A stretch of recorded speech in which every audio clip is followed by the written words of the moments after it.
Welcome to part 2 of the Resident Evil 5 review, and what we're going to be covering are a couple of strategies that will not only help you with the more challenging and difficult bosses, but also help you deal them in a surprisingly quick manner that I'm hoping a lot of you can incorporate, either just for fun or either on a speed run. Now we're going to do this on professional mode, and because we're doing it on professional, I really don't trust AI Sheva, so I'm going to be including the friend of my best friend, Paul, also Maverick Knight. Alright, let's invite Paul. For the PC owners out there, when Resident Evil 5 comes out, what they're going to incorporate is an additional level of difficulty called Mercenary. And apparently it's just like Professional, in which you can pretty much get killed in one hit, but the difference is that they're going to triple the amount of Mage running around, so I'm not sure if that'll really matter, because once you got the infinite rocket launcher, pretty much the entire game is just cake.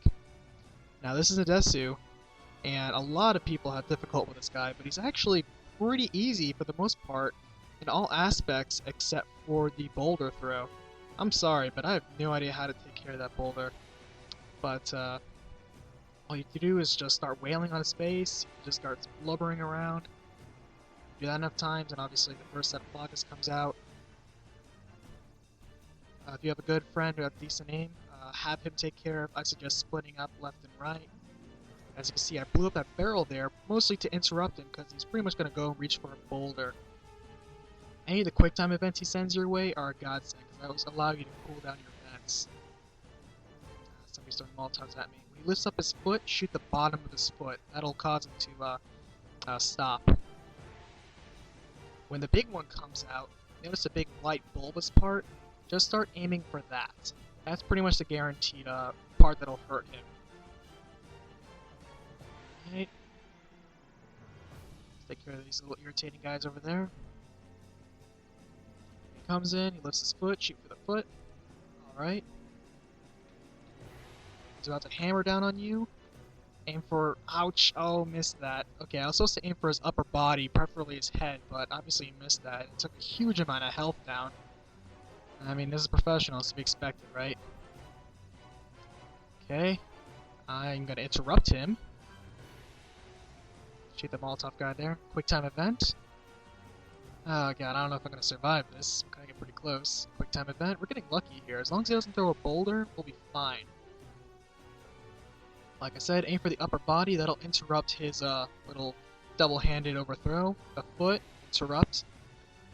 Keep wailing on the Pelagus there. Quick time event.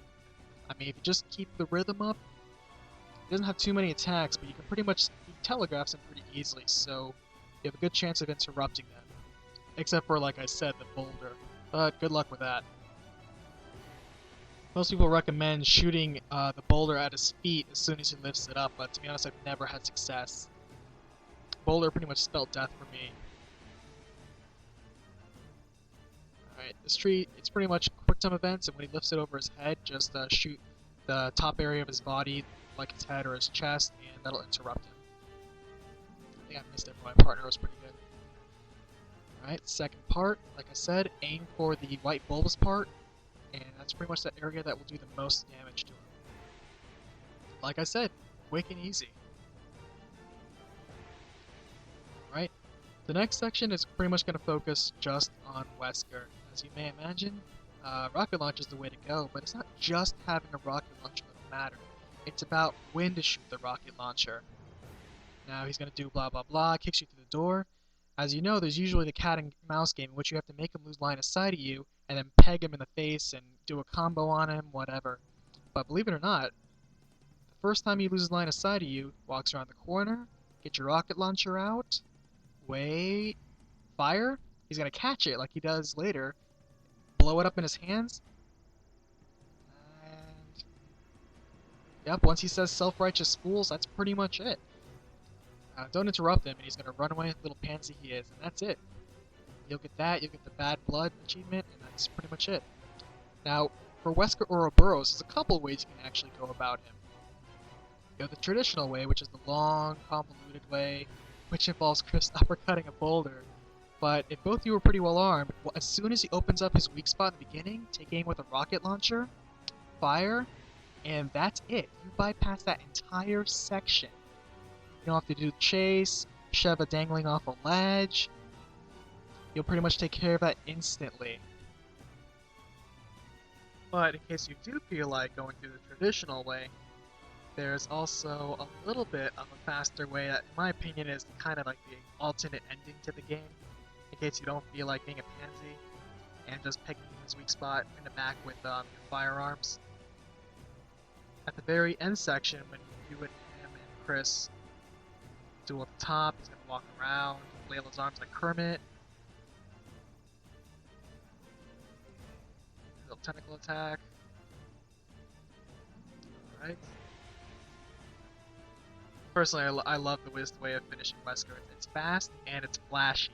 Very nice. He's gonna flail, do his little circular insta-kill tentacle attack. He's gonna stagger around. And at this time, both of you rush him. Chris will get the prompt to restrain him. And after this, nice little cutscene. Shoot through me! Shadow's gonna take out a knife and just go to town. It's kind of funny how, you know, we both have rocket launches on our back, but we're just kind of whipping on the knife. What can I say?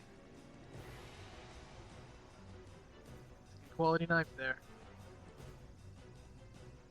But as you can see, it's a very nice, very flashy, very dramatic, and probably appropriate way to end the game. Whether or not that kills Wesker, I'll leave that up to the fans. But I hope you enjoyed this review, whether or not you're playing Resident Evil 5 for the first time on the PC or the last time. But if you have any comments, suggestions, or questions, feel free to email, comment, or visit my new blog at onyblackmage.wordpress.com.